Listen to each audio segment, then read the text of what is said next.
Bueno, escúchenme, miren lo positivo. Los que tenían parciales la semana que viene, como es, quedaron pospuestos.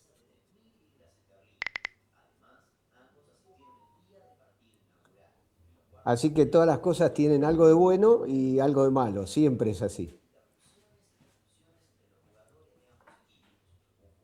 Bueno, somos poquitos todavía. Vamos a esperar un ratito, chicos, que entren algunos más.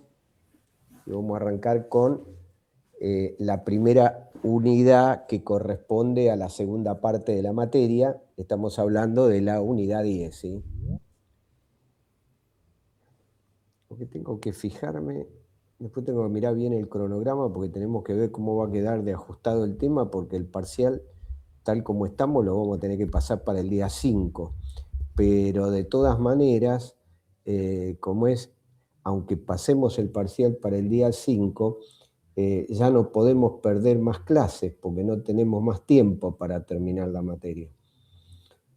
Así que vamos a tener que dar clase la semana que viene y por ahí se va a ajustar un poco la fecha del parcial. Bueno, vamos a ver cómo dan los tiempos. ¿Se entiende más o menos lo que digo? Porque se va apretando todo hacia el final y creo, no sé si alguno lo tiene bien presente, cuándo es la finalización del cuatrimestre. ¿Para qué fecha? ¿Alguno tiene presente eso? No lo tengo acá. Seguro lo muevan, La igual la última semana finalización. de junio es, profesor. ¿Cómo? Seguro Buenas que lo van tardes. a mover.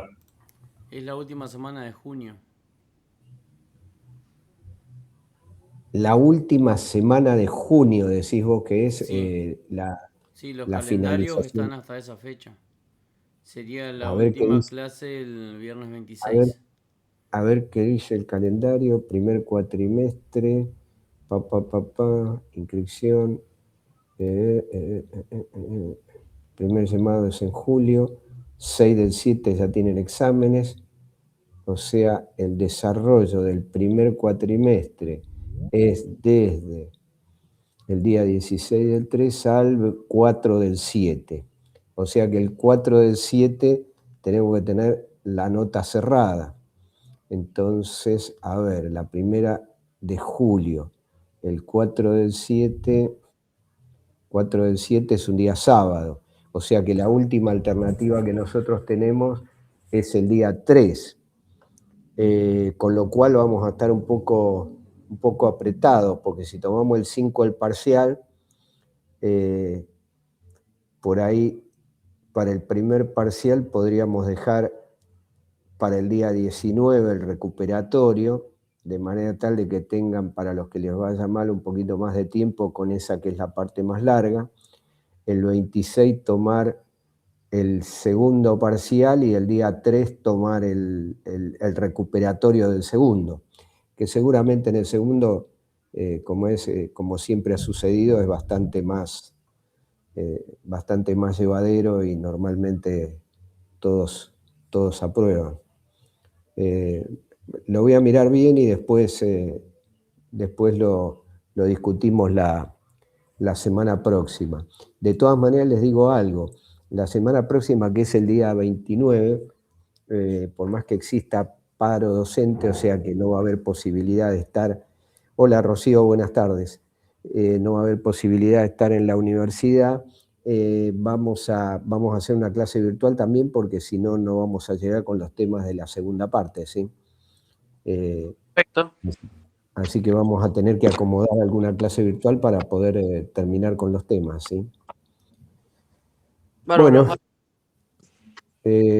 así que bueno, la semana próxima charlamos bien y ajustamos la fecha, pero en principio, como es de no mediar ninguna situación extraña, el día 5 tendríamos que tener el primer parcial, el 5 de junio. Y después vemos cómo apretamos el resto en función del tiempo de cómo es que nos dé la cursada. Bueno, eso les quería comentar. Supongo que todos ya más o menos lo tienen claro, así que es un problema esto de los paros, porque va ajustando y va corriendo y no hay un corrimiento en definitiva de la fecha de finalización del cuatrimestre, porque ya se va encima de las mesas de exámenes, y eso, bueno, también complica porque todos tienen que tener la oportunidad de tener las mesas de exámenes que correspondan, ¿no? Así que bueno, chicos, eso.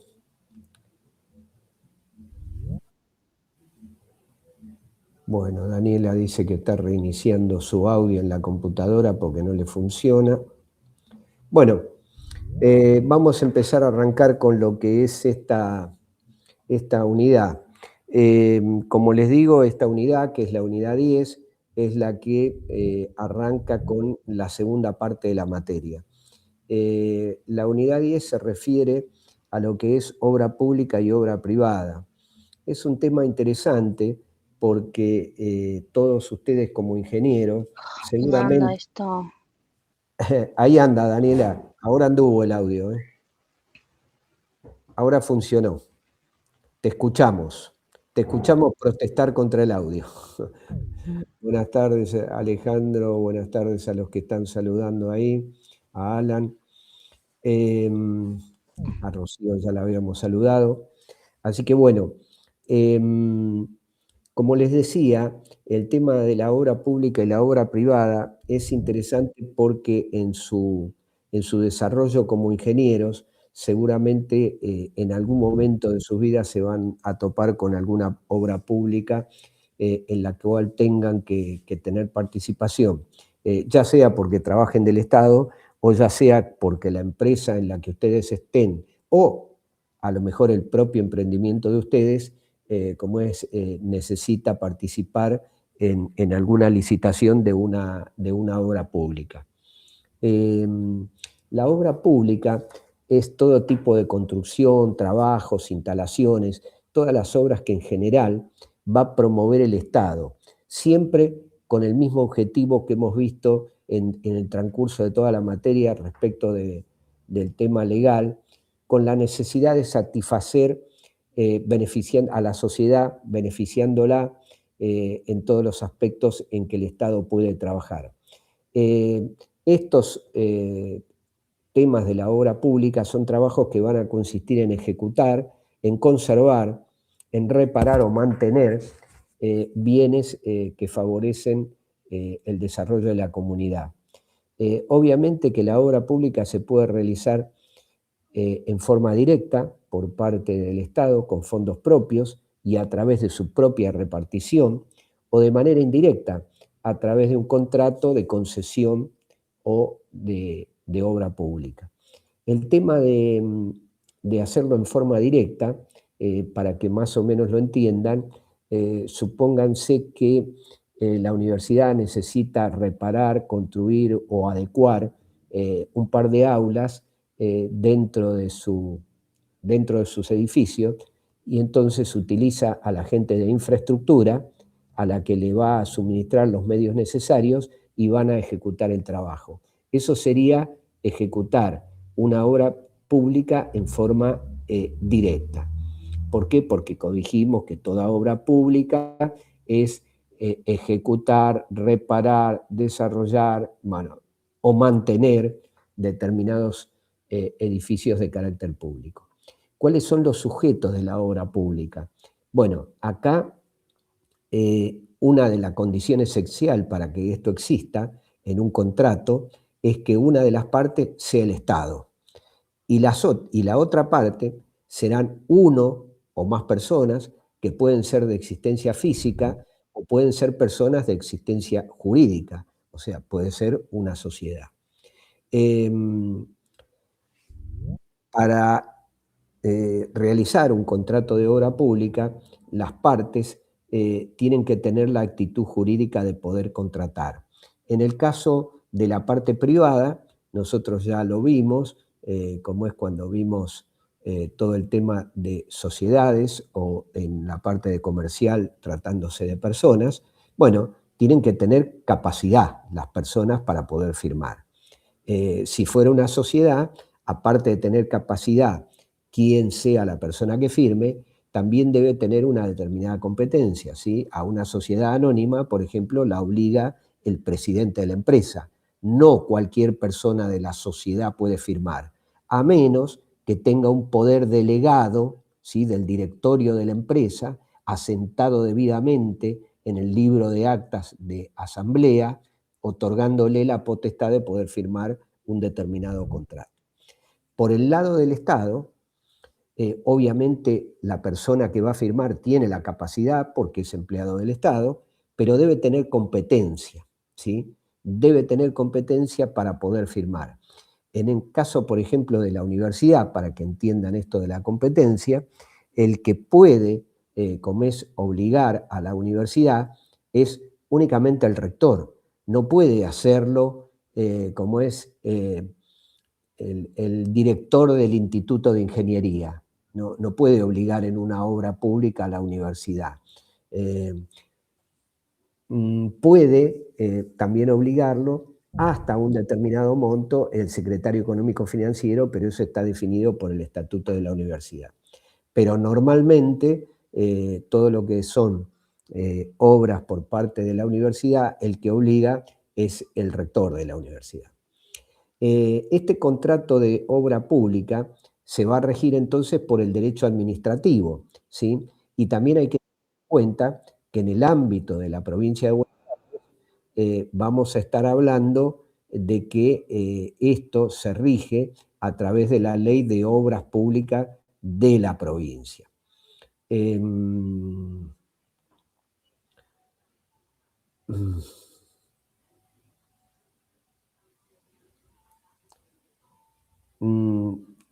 Un segundo, chicos, denme un segundo, por favor, y ya continuamos. Aguárdenme un instante, por favor.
Bueno, retornamos, volvimos, chicos. Disculpen la interrupción. Bueno, el contrato de obra pública, como les dije, se rige por el derecho administrativo y en particular en la provincia de Buenos Aires por la Ley de Obras Públicas de la provincia de Buenos Aires. Se trata de un contrato de tipo bilateral. Es bilateral porque genera obligaciones para ambas partes. Estas obligaciones que están generando para las partes es, por un lado, el privado, por otro lado, el Estado. Es un contrato oneroso, ¿sí? Para el Estado porque tiene la obligación de pagar y para el otro, para el privado, porque tiene la obligación, como vimos en la unidad de obligaciones, de dar, de hacer o de no hacer algo. Se trata también de un contrato de carácter sucesivo, porque los efectos se prolongan en el tiempo. Una obra pública no es un contrato de suministro, es una obra que está pactada en una determinada cantidad de tiempo. Entonces, es de efecto prolongado en el tiempo. Es un contrato que es conmutativo. ¿Por qué? Porque las contraprestaciones son equivalentes de las partes. O sea, la universidad, supónganse, hace una obra pública para construir un edificio, bueno, lo que va a recibir es el edificio y el particular lo que va a recibir es el valor de ese edificio desde el punto de vista dinerario. O sea, son contraprestaciones que son recíprocas. Es un contrato de carácter formal. ¿Por qué? Porque no se perfecciona con el consentimiento, ¿sí? Se perfecciona con la firma del contrato. En el ámbito público a veces también algunos juristas dicen que no solo se perfecciona con la firma, sino que se perfeccionan con la comunicación de la adjudicación. Si la administración lee, como es, le manifestara en forma fehaciente a la parte que resulta adjudicataria, que ha resultado ganador de la licitación y que le va a adjudicar la obra, bueno, se dice que esa comunicación es válida y adquiere un compromiso de derechos subjetivos entre las partes. Algunos juristas sostienen que como se trata de un contrato y es con el Estado, bueno, ese contrato, está perfeccionado cuando el contrato se firma. Es una cuestión técnica, pero pueden surgir estas situaciones. Supónganse, usted tiene una empresa a la que le adjudican, entre que le adjudican y que se va a firmar el contrato pasa un periodo. En ese periodo la empresa adquiere una cantidad, varía su situación patrimonial y adquiere una cantidad de deudas, por ejemplo, con el Estado, que al momento de firmar la adjudicación de la obra pública están presentes. Evidentemente, la administración no le puede adjudicar a un deudor del Estado que no tiene la certificación entonces por parte del Estado para contratar, como es una obra. Entonces, bueno, hay que hacer todo un proceso administrativo para dar de baja esa comunicación que se hizo de adjudicación y proceder con la segunda oferta. Es un contrato nominado. ¿Por qué? Y bueno, porque está designado de manera especial, como es en el Código Civil y Comercial. Las instancias judiciales que se den por el contrato de obra pública se definen siempre en el fuero contencioso administrativo, en el caso de, la capital federal. En la provincia de Buenos Aires sucede lo mismo, en la justicia ordinaria, y después, pasa a las cámaras o a la corte si fuera necesario. En el caso de un contrato de obra pública, la administración tiene la atribución, por tratarse justamente de un contrato de obra pública, de flexibilizarlo hasta un 20% del monto del contrato, o en más o en menos. Si esto fuera por encima de ese porcentaje, bueno, no se puede obligar al contratista a aceptar la alteración de este contrato de obra pública. Es una potestad del Estado modificar cómo es esa extensión. Está construyendo 10 aulas, y la universidad entiende que por la matrícula que tuvo en el año necesita 2 aulas más. Es un 20%. Entonces puede pedirle al contratista que dentro de la misma licitación entregue 2 aulas más. O por temas de carácter financiero, por no recibir fondos, diría, bueno, no puedo construir las 10, vamos a construir 8. Bueno, en ambos casos el contratista tiene que adaptarse, porque por eso, aceptó la licitación, entonces tiene un compromiso jurídico firmado que define eso, y no puede decir que no. Ahora, si la universidad le dijera, vamos a construir 3 aulas más, bueno, el contratista podría negarse a la situación, aduciendo a lo mejor una cuestión de costos, y pedir, una redeterminación de los precios. Bueno, estos aumentos o disminuciones son una potestad a favor del Estado, que está en un decreto delegado de la provincia del orden nacional, que se trata del decreto 1023 del 01. A ver,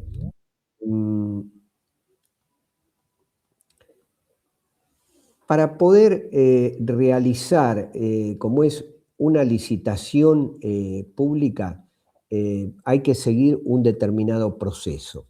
Ese proceso lleva una serie de puntos que la administración debe llevar adelante. De todas maneras,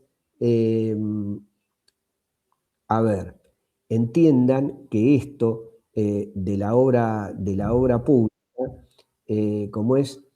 tiene que ver con la selección del contratista. Ese es el proceso que lleva adelante la administración. Tienen, de acuerdo a la envergadura de la obra pública, van a existir distintos modos de contratación. Existe, de acuerdo al régimen de contrataciones de la Administración Nacional, determinadas instancias. La primera instancia es una contratación directa. La contratación directa está establecida en el decreto por una cantidad de módulos. Lo que dice específicamente el artículo es que se podrá contratar en forma directa hasta la cantidad de 1000 módulos.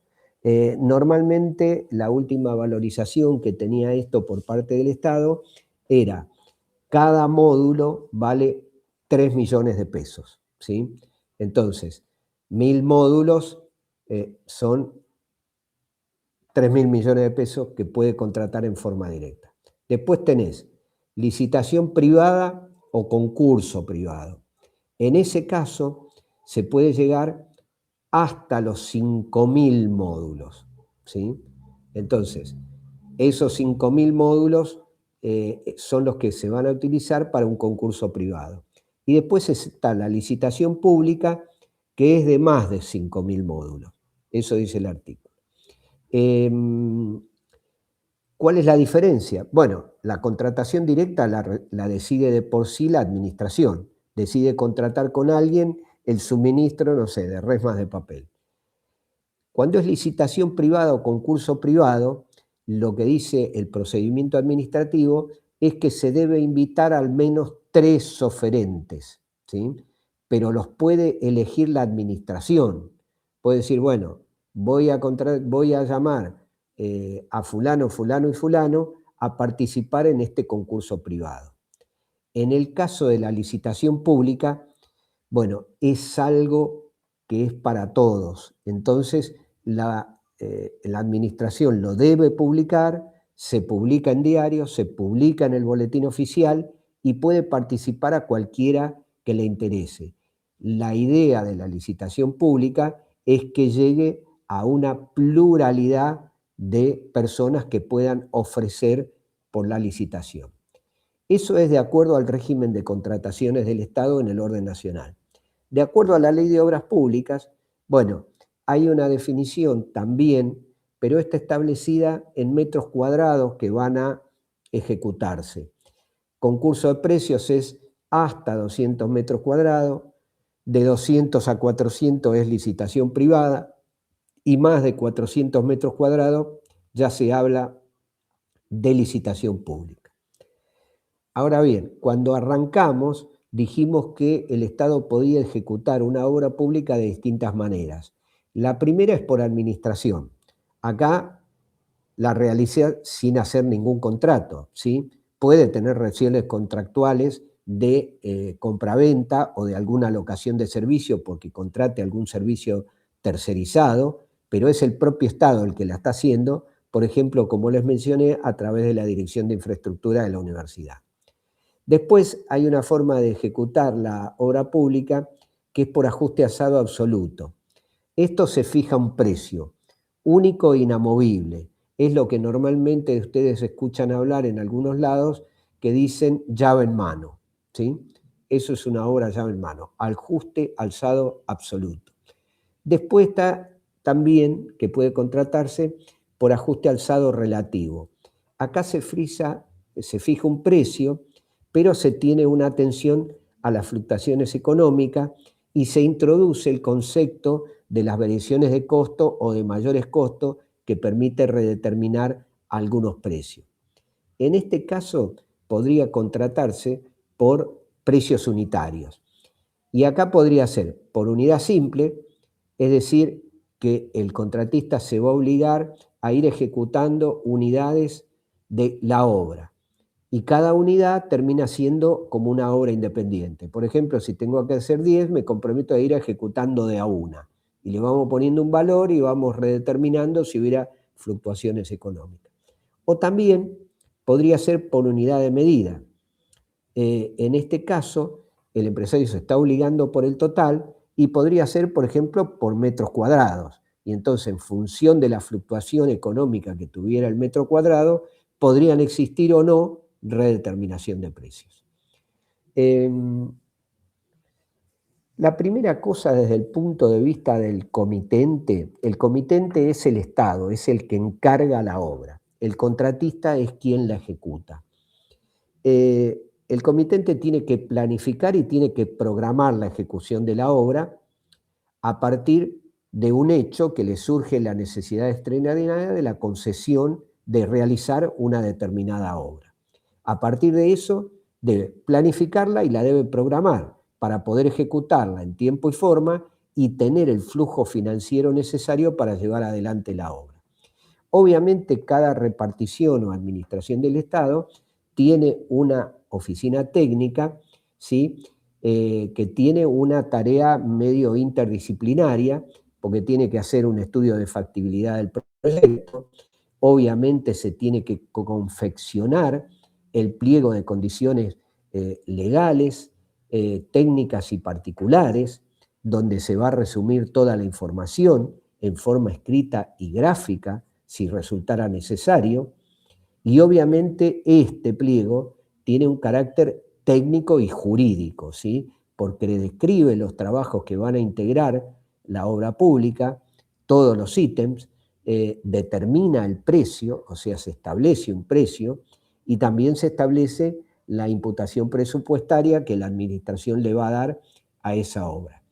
Normalmente los pliegos de bases y condiciones están confeccionados, lleva bastante tiempo ejecutarlos, se lo digo como es por experiencia, como es ahí en la universidad, los pliegos de las condiciones técnicas y particulares del edificio ese de Ingeniería Fosen los hice yo, y lo primero es ese pliego de condiciones generales y particulares, ¿sí? Después está el pliego de las especificaciones técnicas, que también se pueden dividir en generales y particulares. Ese pliego de especificaciones técnicas tiene indicado cada uno de los puntos que se deben ejecutar, por ejemplo, para construir el edificio. Ahí se indica todo lo que quiero, de qué quiero la mampostería, de qué quiero las pinturas, de qué quiero las aberturas, cómo quiero las instalaciones, en fin, se especifica todo, punto a punto.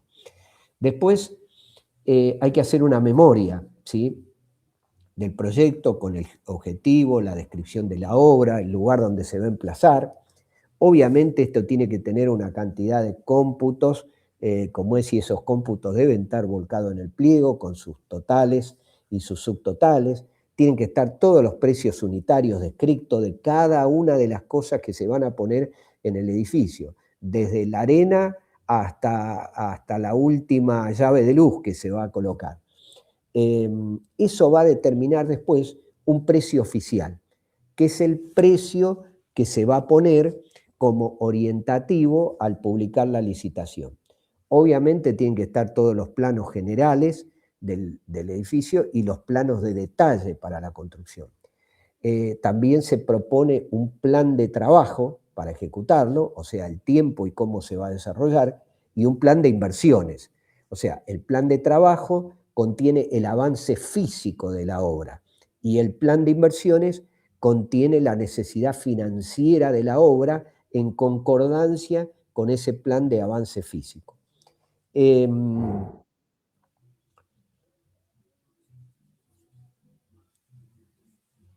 Sí, Rocío, acá Rocío está preguntando, bueno, supongo que todos lo pueden ver ahí en el chat, respecto de los materiales y los precios, si lo tiene que poner el comitente y después se refuta con la presentación. El tipo de material y los precios para obtener ese precio orientativo de la obra, los va a calcular el comitente. El comitente va a hacer un pliego donde va a decir, por ejemplo, el edificio de Ingeniería Fosen cuesta $7.535.434, ¿sí? Y ahí está descrito todas las cosas que se ponen, el precio de cada una de las cosas, arrancando por el precio del movimiento de tierra, de la limpieza de la obra, del obrador, hasta concluir en la limpieza final del edificio construido. Bueno, a todo eso se le pone un valor, el comitente lo establece y eso orienta el precio. Obviamente, como es cuando uno publica la licitación, la puede publicar con precio tope, eso significa que si el oferente ofrece por encima de eso, está fuera de la licitación, o la puede publicar como precio de referencia, indicando que ese es el precio orientativo que se tiene y serán los que oferten, los oferentes, los que establecerán por encima o por debajo de ese precio. Normalmente cuando se publica una obra pública hay que ofertar por debajo del precio de referencia, porque si no es estar prácticamente afuera de la obra pública si ofertamos por encima. Es preferible, si el cálculo como empresa nos da por encima del presupuesto oficial, como es no presentarse, ¿sí? Obviamente, esos precios podrían cambiar si la ejecución de la obra es por ajuste alzado relativo. Si es por ajuste alzado absoluto, es fijo e inamovible. El contratista no va a poder cambiar los precios. En todo caso, en su oferta, él tendrá que tener en cuenta cómo es la posible variación de los precios. No sé si eso contestó más o menos tu pregunta, Rocío.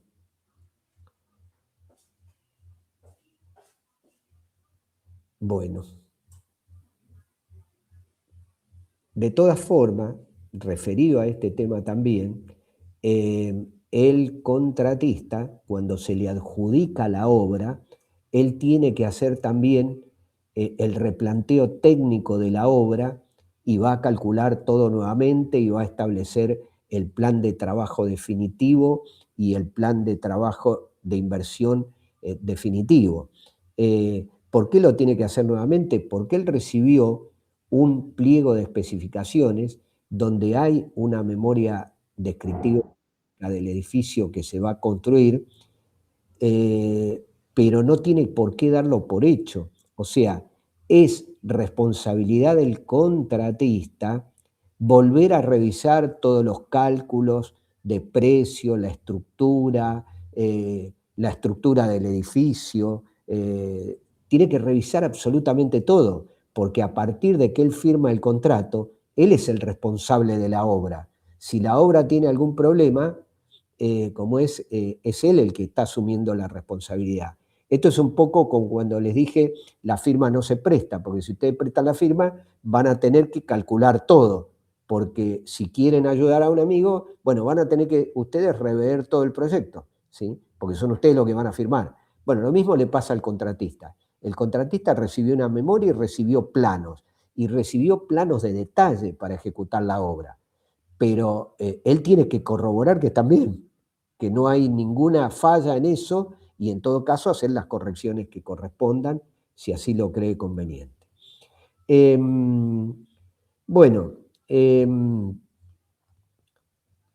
Después que está juntada toda la documentación y que la organización de la universidad, supónganse, definió que lo va a hacer por ajuste alzado absoluto, como es el caso del edificio de ingeniería y Fosen, bueno, después de eso, hay que hacer aprobar toda la documentación. O sea, ¿quién aprueba? Bueno, tiene que ser por una resolución de rectorado. Aprobada toda la documentación que se publicó que se presentó para hacer como es la publicación. Y además de eso, tiene que aprobar el llamado a licitación. No puede la Secretaría, por ejemplo, Económico-Financiera, salir a publicar una licitación si no tiene, por una resolución de rectorado, aprobada la documentación de la licitación y aprobado el llamado a licitación, ¿sí?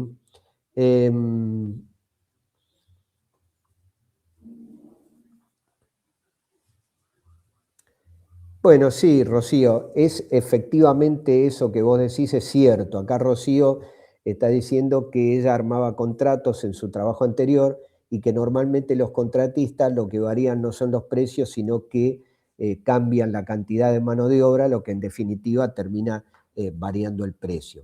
Eso puede darse, pero para eso, después vamos más adelante, en esta misma unidad de obras públicas, existe algo que se llama la fiscalización de obra. Hay que tener a alguien que fiscalice la obra, ¿sí? Para el comitente, o sea, la persona que ve por el comitente todo lo que se va ejecutando.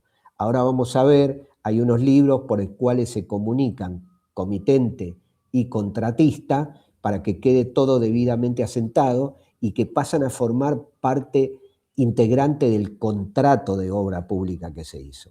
Pero lo que dice Rocío es verdad.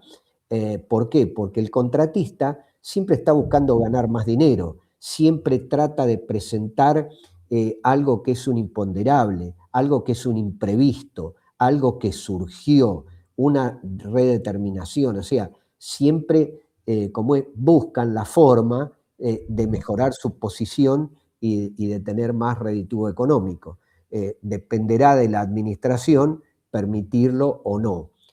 No se olviden que una vez que el contrato está firmado, hay un compromiso jurídico asumido por las partes, ¿sí? Entonces, así como la obligación la administración tiene la obligación de pagar, bueno, el contratista tiene la obligación de entregar lo que comprometió tal como lo comprometió. Y más si se trata de una obra de ajuste alzado absoluto, y por ejemplo, en el caso del edificio de Fosén, es un contrato en dólares, o sea, que es muy poco probable y hay muy pocas posibilidades para que el contratista pueda variar el precio de la oferta. Bueno, una vez que esto se aprobó, el llamado, este llamado se publica. Se publica en organismos, en cámaras, en un diario de tirada nacional, en un diario de tirada local, se publica como es en el boletín oficial. En el caso de Fosén, por ejemplo, lo publicamos en la página de Mercosur y hasta lo publicamos por la envergadura de la obra en la página de Naciones Unidas. Después que está todo eso, bueno, los oferentes van a venir, van a adquirir el pliego, al pliego se le pone un valor simbólico, o sea, muchas veces, o la idea que hay generalmente, es que el pliego tenga un valor que sea un porcentaje del valor de la obra. Y es cierto que el pliego, debería tener un valor en función de la envergadura para poder, de alguna manera seleccionar las empresas que uno quiere que se presenten.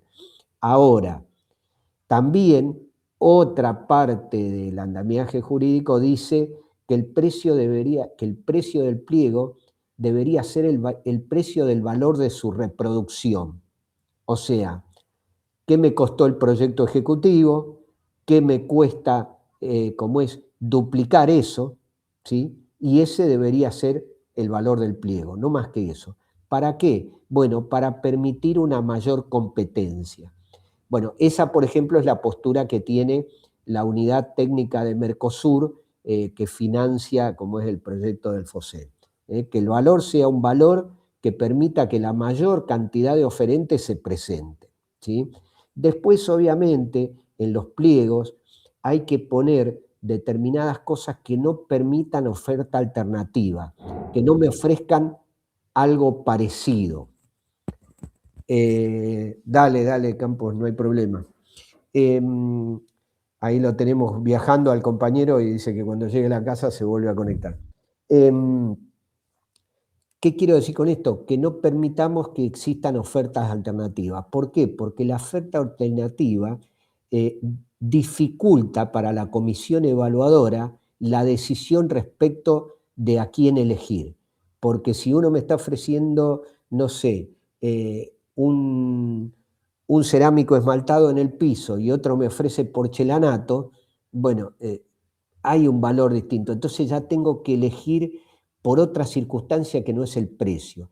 En el pliego se busca poner de tal manera la redacción que la única definición que tenga que tomar la administración es el menor valor, porque se supone que todo el resto de las cosas son de igual calidad y es la que pretendía la administración al efectuar el llamado a licitación. Esto no quiere decir que no se puedan poner en el pliego tipo tal cosa. Si uno quiere, por ejemplo, una determinada en la instalación eléctrica, que las llaves sean de una determinada característica, bueno, uno pondrá tipo Calot. Entonces será Calot o similar, tendrá que ofrecer algo de la misma calidad, ¿sí? Para acotar un poco y tener en un plano de igualdad lo que se ofrece. ¿Para qué? Justamente para que lo único que defina sea como es el precio. ¿Por qué? Y bueno, porque después cuando los organismos públicos se los audita, si definió alguna otra característica que no es el precio, bueno, el auditor, ¿qué va a preguntar? ¿Y por qué hicieron esto? ¿Por qué definieron acá? ¿Por qué compraron que es más caro? ¿Sí?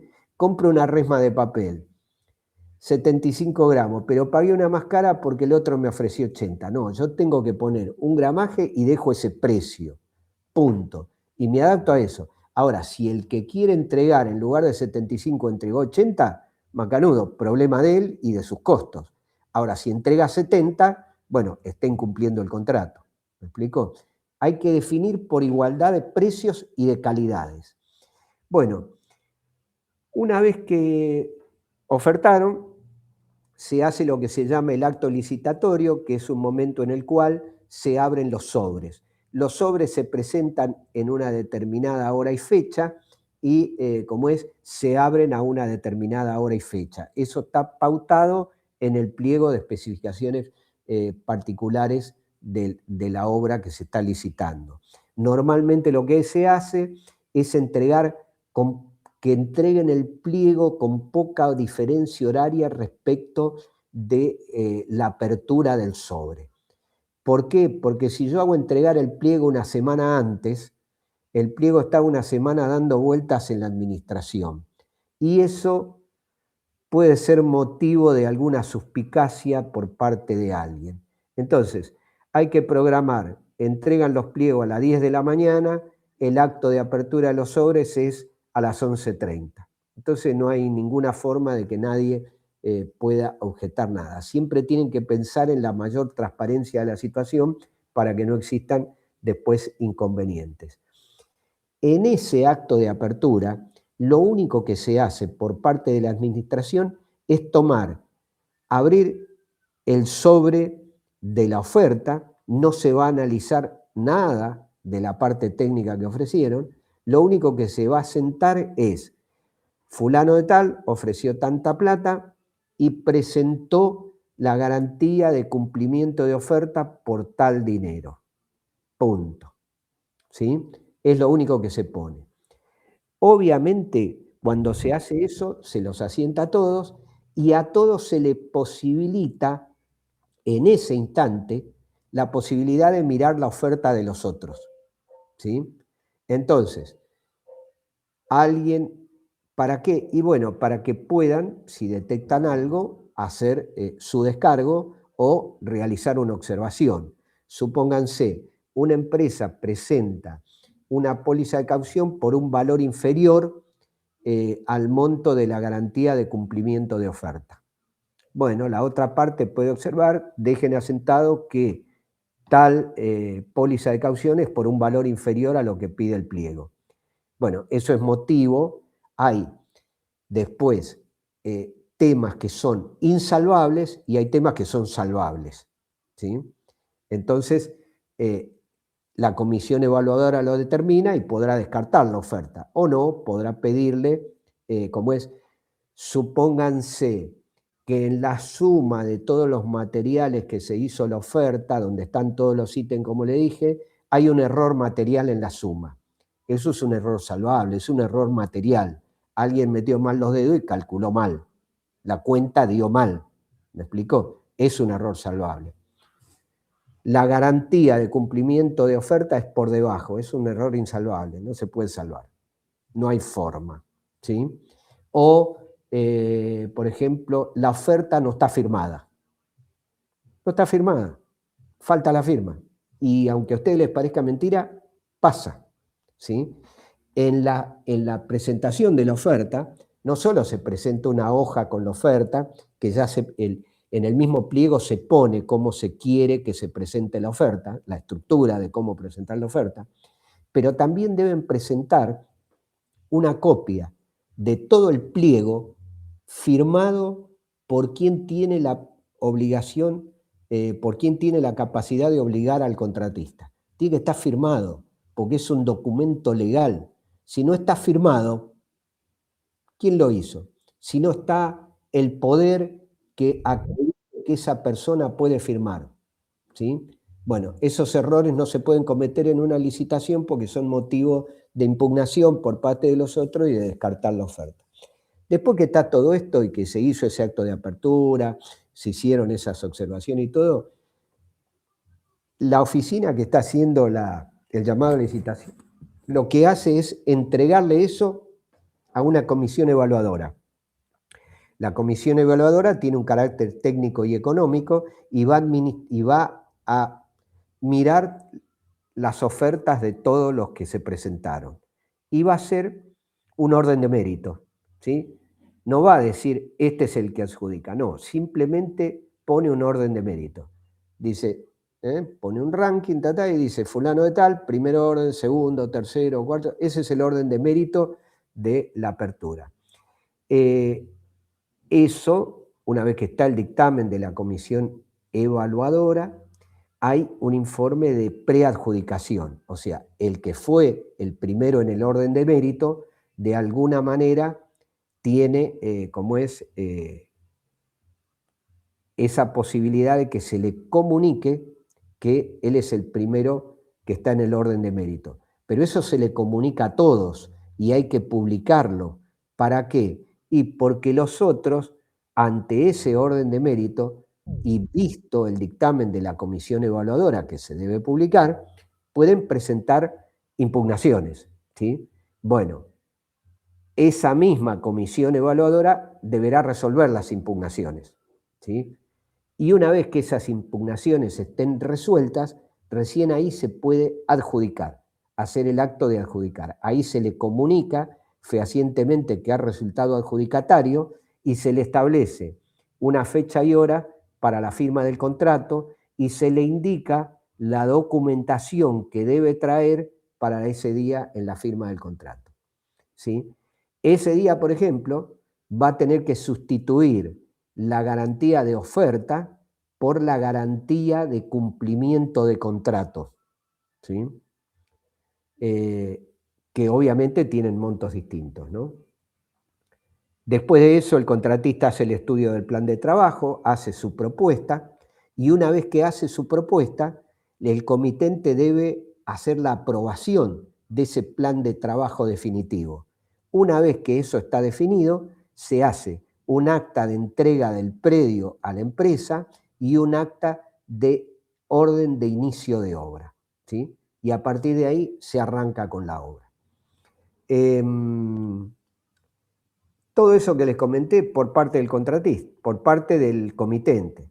El contratista lo que tiene que hacer es adquirir al pliego, tiene que visitar el lugar de la obra si el pliego lo establece, ¿sí?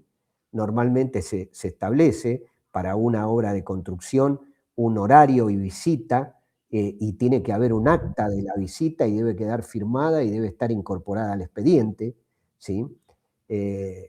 Por ejemplo, nosotros tuvimos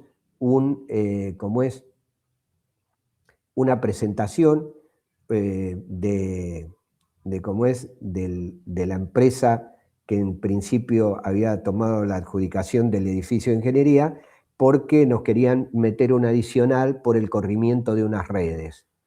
Bueno, obviamente no se lo aceptamos porque, estaba en el expediente y contaba la visita a la obra. La visita a la obra es para eso. Si el señor ve y viene que tiene un buzón eléctrico instalado en el medio del pliego del predio donde va a construir el edificio y que queda en el medio del edificio el buzón, bueno, él tiene que establecer que lo tiene que correr al buzón, ¿sí? Entonces, eso tiene que estar previsto en su oferta. Usted vino, vio, entonces no puede desconocer ahora la situación.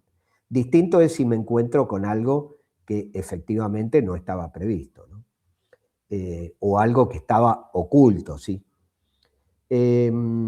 Bueno, normalmente la empresa, después de hacer la visita, va a hacer un estudio técnico-económico, va a elaborar su oferta, y hay que tratar de no permitir, como les dije, ofertas alternativas. Presenta toda la documentación, en un sobre se presenta la oferta y en otro sobre el resto de la documentación. En un sobre la oferta con la póliza de caución por la garantía de la oferta y en el resto de la documentación. Una vez que está, como es todo el proceso anterior que les mencioné, la otra obligación es ir a firmar el contrato y obviamente después de hacer el replanteo, dar inicio a la obra. Lo primero que va a hacer el contratista, obviamente, es construir el obrador y llevará como acopio a la obra los materiales y los insumos que correspondan para el inicio de la misma. ¿Quiénes representan a las partes? Bueno, por parte del Estado, el inspector de obra, un poco lo que mencionaba Rocío, es el inspector de obra, el que tiene que velar por los intereses del comitente y el que no tiene que permitir desviaciones ni reajustes de precio que no estén contemplados en el pliego licitatorio. Y por el lado de, como es el contratista, el que debe firmar y el que tiene nexo con el comitente es el representante técnico. El representante técnico no es necesariamente ni el dueño ni el presidente de la empresa, ni es tampoco el jefe de obra, el que está llevando físicamente adelante la obra.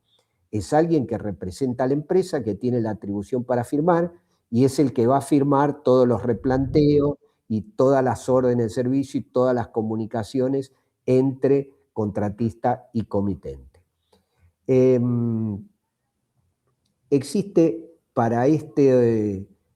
Existen dos libros que se deben llevar adelante en una obra pública. Uno es el libro de órdenes de servicio. El libro de órdenes de servicio es la comunicación entre el comitente y el contratista, ¿sí?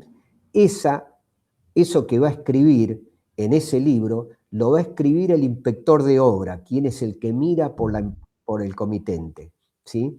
Esa escritura que hace se llama orden de servicio, por eso el libro tiene ese nombre. Es un libro que debe ser cosido, debe estar foliado y debe estar firmado por las partes con un sellito al comienzo y a la apertura del libro. Ahí el comitente, a través del inspector de obra, le va a dar todas las órdenes, le va a dar instrucciones, le va a dar información que pueda corregir o modificar razonablemente alguna situación dentro de lo que permite, como es el pliego, para que la obra se ejecute de acuerdo al contrato y obviamente a las reglas del buen arte y el buen construir, ¿sí? Esas cosas las va poniendo el inspector de obra en el libro, ¿sí? Bueno, esto tiene que estar documentado, foliado, como es, y lo tiene que firmar el inspector de obra a la orden de servicio comunicándola y la va a firmar el representante técnico notificándose de esa orden de servicio. Obviamente que la orden de servicio no puede tener ninguna tarea que sea adicional, ni que modifique el proyecto original. No puedo exceder los términos del contrato. Es dentro de lo que establece el contrato, ¿sí?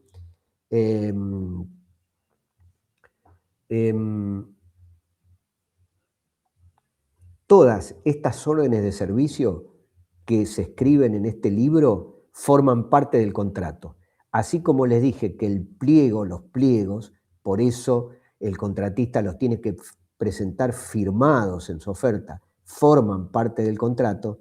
Todas las órdenes de servicio firmadas por el inspector y por el representante técnico forman parte del contrato, ¿sí? Sí, exacto, Rocío, exacto. Con ese libro, con el libro de órdenes de servicio y con el libro de notas de pedido, que ese es el que tiene el comitente para pedirle algo, que ahora vamos a hablar un cachito de él, el que tiene el contratista para pedirle algo al comitente, forman la historia como es de la obra. Bueno.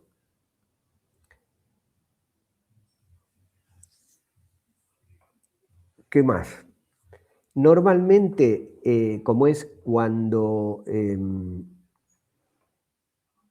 se comienza a avanzar con la obra, cuando a veces se hace cada 30 días, o de acuerdo a lo que establezca el pliego de bases y condiciones, se hace una medición del avance de la obra, se labra un acta con ese avance que acredita lo que el contratista ha ejecutado, y en base a ese avance el contratista va a emitir lo que se llama certificado de obra, y lo va a repetir durante cada periodo de acuerdo a lo que esté establecido en el contrato. Esto de la medición es un punto de conflicto. ¿Por qué? Y bueno, porque el comitente va a decir que en el movimiento de tierra avanzó en determinado porcentaje y por ahí de acuerdo a lo que mira el inspector de obra, ese porcentaje no es tal, es menos, nunca va a ser más, por ahí es menos, y entonces eso se debe corregir y es un punto que tienen para charlar ambas partes hasta que esté aprobado por la inspección de obra, ¿sí? Después está el libro de notas de pedido. Y acá el de nota de pedido es lo que el contratista le pide y que considera necesario para el cumplimiento del contrato y se lo pide al comitente. Supónganse el ejemplo que les di hace un rato. Tengo que correr el buzón eléctrico para poder empezar a hacer el movimiento de tierras. Cuando corro el buzón eléctrico, por una determinada cantidad de horas, voy a dejar sin luz a la universidad. Bueno, tengo que presentarle por nota de pedido como contratista un pedido a la universidad para que me indique qué días y en qué horarios puedo realizar esa actividad que va a complicar la actividad normal de la universidad. Obviamente que todo se prepara con anticipación. No es que ese día saco el buzón y después me pongo a construir el otro. El contratista tiene el otro buzón totalmente construido, toda la instalación tirada, y lo único que tiene que hacer es remover el buzón existente y, y conectar los cables. En realidad lo que tiene que hacer es conectar las llaves para desafectar ese buzón y después lo retirará, hará lo que crea conveniente para continuar adelante. Producto de toda la realización de los trabajos, como les dije, aparece lo que es el certificado de obra. Este es un documento que se expide a favor del contratista y constituye la contraprestación que recibe el contratista por el avance que ha ejecutado en ese periodo. Ese certificado le va a habilitar a presentar una factura, ¿sí? Y esa factura será la que le queda como crédito para cobrar en los tiempos que esté estipulado en el pliego de condiciones, ¿sí? Por ejemplo, en el pliego de condiciones que yo hice para FOSEM figuraba que la aprobación del certificado debía, una vez entregado por el contratista, debía estar dentro de los 7 días. O sea, nosotros el comitente teníamos 7 días para aprobar el certificado de obra. Para aprobar, lo que no quiere decir que si tenemos una observación, eso no corra el tiempo, porque si me entregan el certificado de obra, al cuarto día impugno determinados puntos del certificado de obra para que haga las modificaciones, vuelven a correr a partir de ese día, los 7 días, para terminar aprobando el certificado de obra. Una vez que está aprobado, el pliego decía, en ese caso, que el comitente tenía 30 días hábiles para realizar el pago, ¿sí? Cada obra pública tiene su forma y se establece en el pliego de condiciones. Hablamos hace un ratito de las garantías. Bueno, la garantía de oferta es del 1% del presupuesto oficial. Cuando se publicó, abajo dice presupuesto oficial 7.435.535. Bueno, el 1% de ese valor tiene que estar en una póliza de caución. ¿Está? En el caso, cuando nosotros lo hicimos, las pólizas de caución no se podían hacer en dólares, tenían que estar en pesos, con lo cual nos obligaban a una modificación constante. Entonces establecimos como forma que el precio iba a ser, al día que se presente, a la referencia de la resolución 3500 del BCRA, que es un dólar mayorista, y se iba a tomar ese valor de dólar. Por ejemplo, para emitir la factura, porque el certificado decía avance financiero $300.000. Perfecto. ¿A qué valor? Bueno, al día de presentación de la factura. Y a ese día se tomaba ese dólar de referencia y entonces se emitía la factura en pesos, ya traducida a pesos, pero a ese valor. Lo mismo pasaba con las garantías, ¿no? Cada vez que presentaban un nuevo certificado, tenían que presentar una póliza de caución adicional para actualizar el valor del dólar a la tasa de referencia de ese momento. Después, la otra garantía que hablamos hasta ahora es la garantía de contrato. La garantía del contrato es el 5% del monto del contrato y ese tiene que traerlo sí o sí el día de la firma del contrato. Cuando el comitente establece, firmamos el contrato tal día, tal hora, la persona con capacidad para obligar al contratista tiene que venir, firmar y traer esa póliza de caución. Después existe otra garantía que es el fondo de reparo o garantía de obra. Esta es del 5% del monto de los trabajos certificados. O sea, por cada certificado, supónganse, si presentó, un certificado de $100.000, ¿sí? Bueno, en ese certificado de $100.000 se le va a hacer una retención por garantía de fondo de reparo de $5.000, del 5% del valor de la certificación. En ese momento yo no permití que eso fuera reemplazado por una póliza de caución. No lo permití en el pliego, lo dejé claramente pautado, porque si no, te presentan una póliza de caución por ese 5% retenido. Y el fondo de reparo, en realidad, viene a ser una garantía para el final de la obra, porque uno está reteniendo el 5%, pero al final de la obra hay una garantía de ejecución del edificio. Bueno, ¿cuál es la garantía? Si no se establece una cosa específica en el pliego, por 6 meses, cualquier cosa que suceda, que esté oculta, que sea un vicio oculto, que le provoque algo, como es el comitente, se lo puede reclamar al contratista. Y si éste no hiciera caso, bueno, tiene el fondo de reparo como para reparar la cosa, ¿sí? Y después descontárselo de ese fondo de reparo que le va a pagar. Ahora, si me presentó una póliza de caución, estoy en problemas, porque lo que tengo que hacer en ese caso, para poder hacerme del dinero, es ejecutar la póliza, ¿sí? Entonces, es todo un tema. Cada cual lo hace con la modalidad que lo entiende mejor en función de la obra que está realizando. Después también hay una garantía de anticipo financiero. Una vez que firmó el contrato, el contratista se pone una cantidad de días para pedir un anticipo financiero. Normalmente los anticipos financieros son del 10% del valor del contrato. Ustedes supónganse en un contrato de $7.500.000, son $750.000. Ahí hay que tener cuidado porque si ustedes ponen fondo, como es que pueden pedir un anticipo financiero y no aclaran para qué, bueno, es lo que muchas veces han escuchado decir en los medios de comunicación. ¿Sí? Hacen un anticipo financiero por la obra y se llevan esa plata y después ejecutan la obra, ¿no? Con lo que le va pagando como anticipo o van pidiendo adicionales. No, uno debe dejar especificado para qué es el anticipo financiero. Ustedes podrían especificarlo que en el término, por ejemplo, de los 60 días de entregado el anticipo financiero, tiene que disponer del acopio de materiales y se especifica la lista, que cubran esos $750.000. ¿Sí? De todas maneras, a pesar de hacer eso, en el momento de pedir el anticipo financiero, hay que pedir igual una garantía, una póliza de caución de ese anticipo financiero. ¿Qué se garantiza? El 100% del anticipo financiero.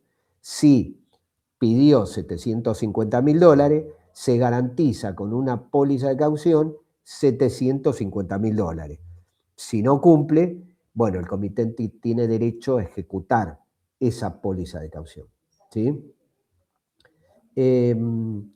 Después tiene otras obligaciones el comitente, como es el tema del contratista, como es el tema de los seguros. ¿Sí?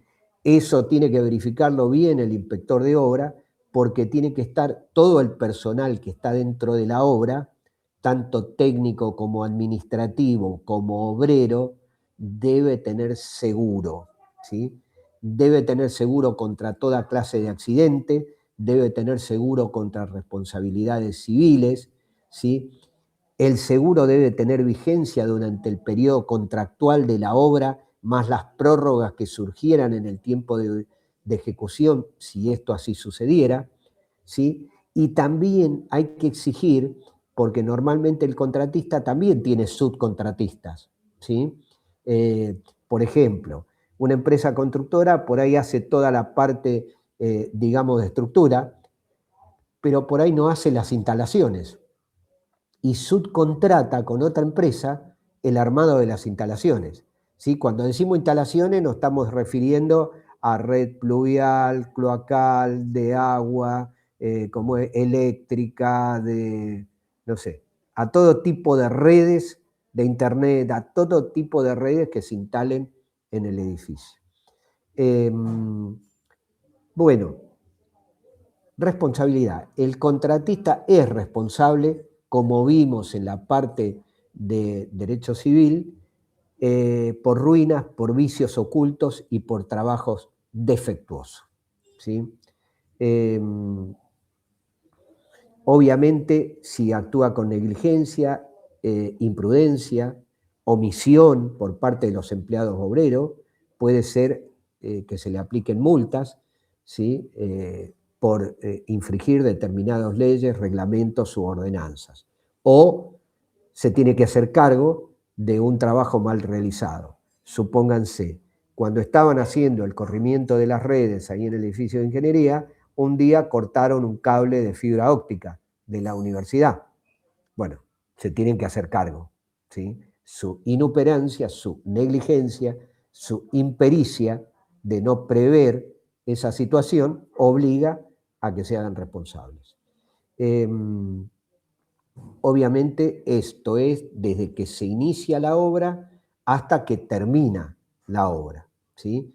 Y también es responsable por todo lo que sucede dentro del obrador, todo lo que sea un deterioro, una pérdida, un robo, ¿sí? Que sufriera la misma obra, en artefactos, en accesorios, en materiales, en lo que fuera, está dentro de la obra, es responsabilidad del contratista.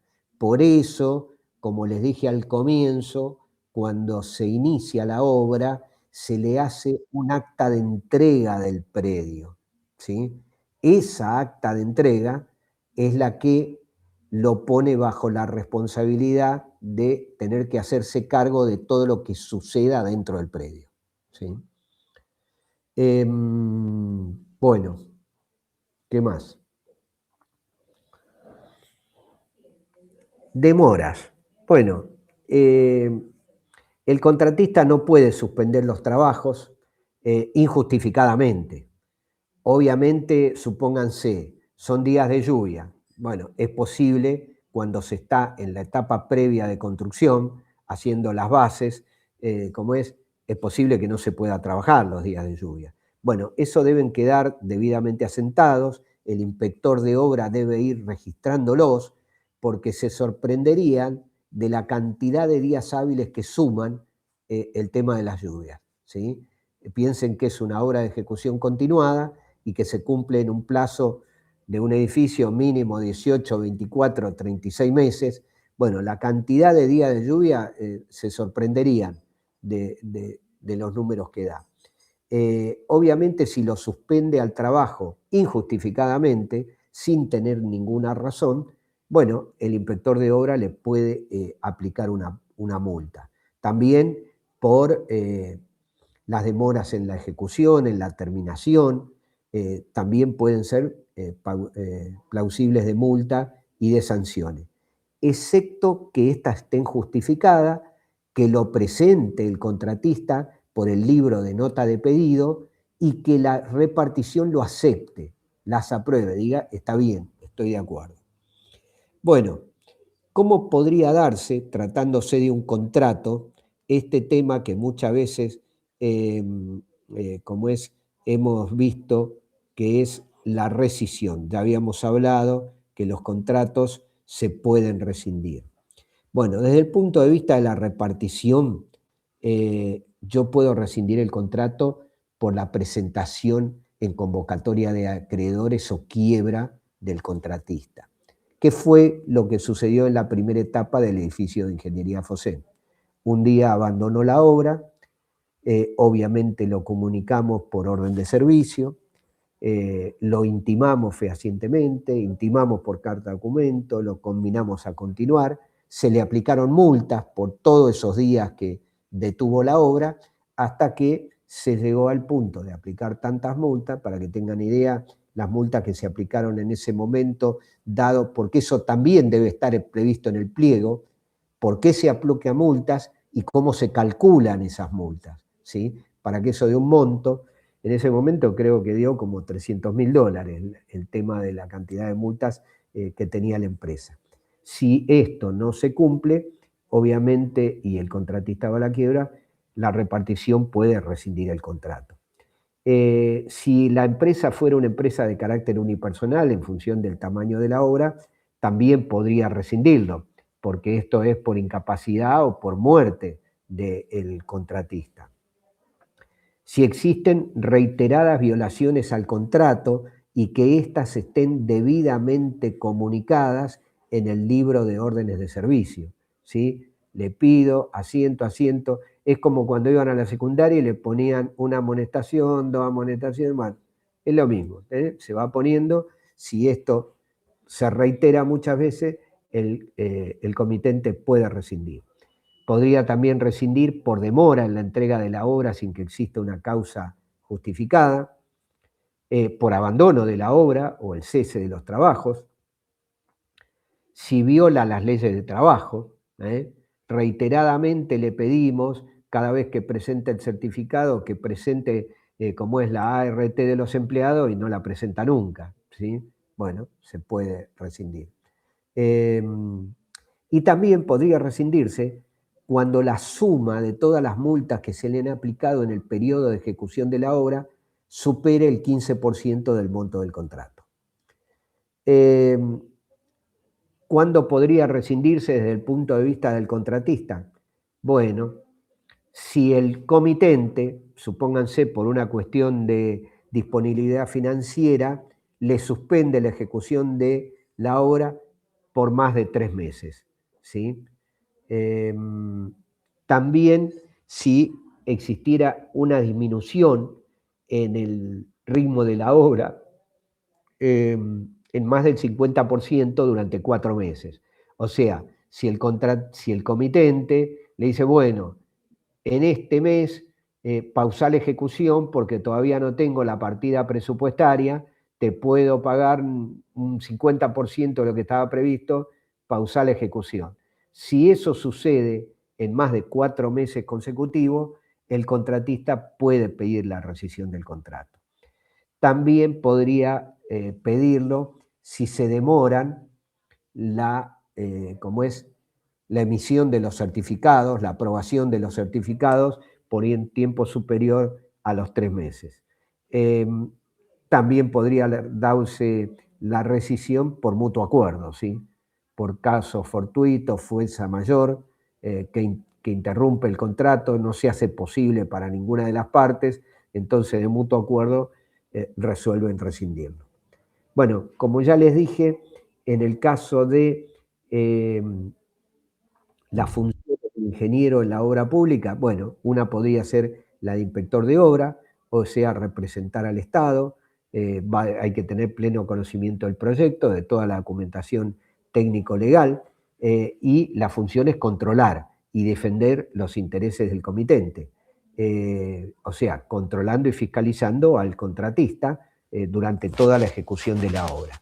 Después está el representante técnico, que ese es por el lado de la contratista, y es el responsable ante el organismo administrativo, y es el que va a firmar todas las presentaciones de carácter técnico, va a concurrir a la obra cuando se le solicite, a fin de resolver los problemas de carácter técnico, mediante el contacto directo con el inspector de obra, y va a firmar todas las órdenes de servicio y las notas de pedido que estén relacionadas con la obra. Y después está, también podría ser una actuación como ingeniero en la obra, el jefe de la obra. Bueno, este es el que va a organizar la obra, el que la coordina, controla, es el que usa los recursos humanos, los recursos materiales, de acuerdo a cómo lo pide el pliego y el proyecto, y es el que controla las reglas del buen arte desde el punto de vista técnico. Es el que va a después tener que confeccionar todos los planos de detalle generales, que son los que van a presentarse ante los organismos públicos para la administración, y es el que tiene en mente cómo es el avance físico de la obra y que está controlando los tiempos y la calidad de lo que se está ejecutando. Bueno, obviamente tiene que actuar dentro del obrador, teniendo en cuenta todas las normas respecto de seguridad e higiene y todos los aspectos legales que podrían darse dentro de la obra.